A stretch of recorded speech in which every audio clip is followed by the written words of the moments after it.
ମୁଁ ଏଇ କଥାରେ ସମ୍ମତ। ପ୍ରଶସ୍ତତା ହିଁ ଜୀବନ, ସଂକୀର୍ଣ୍ଣତା ହିଁ ମୃତ୍ୟୁ। ଆଜ୍ଞା, ଯେ ଦେଶ ଯାଇ ସେ ଫଳ ଖାଇ ନ୍ୟାୟରେ ନିଜର ଜ୍ଞାନର ପରିସୀମାର ଅଭିବୃଦ୍ଧି ପାଇଁ ବିଭିନ୍ନ ପ୍ରକାର ଭାଷାର ଜ୍ଞାନ ଆହରଣ କରିବା ନିହାତି ରୂପେ ଆବଶ୍ୟକ।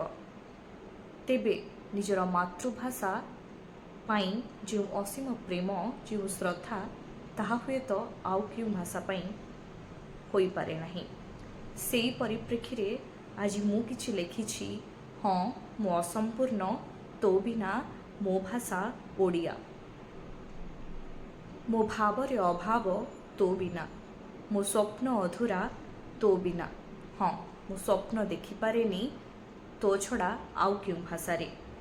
ମୋ ଶବ୍ଦ ଅସଜଡ଼ା ତୋ ବିନା, ମୁଁ ସ୍ୱାଭିମାନୀ, ମୁଁ ଦିଗହରା ତୋ ବିନା। ମୁଁ ଅଭିମାନିନୀ, ମୁଁ ତୋର ଅନୁଗାମିନୀ।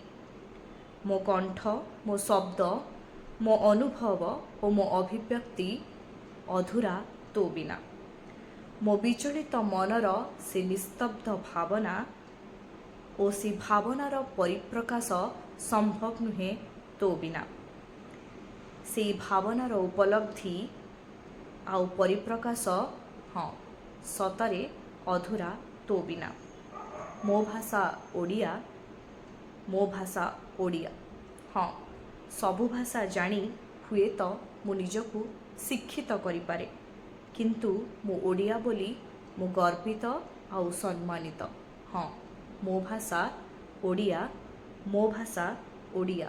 କିଛି ନୁହେଁ ମୁଁ ତା ବିନା, କିଛି ନୁହେଁ ମୁଁ ତା ବିନା।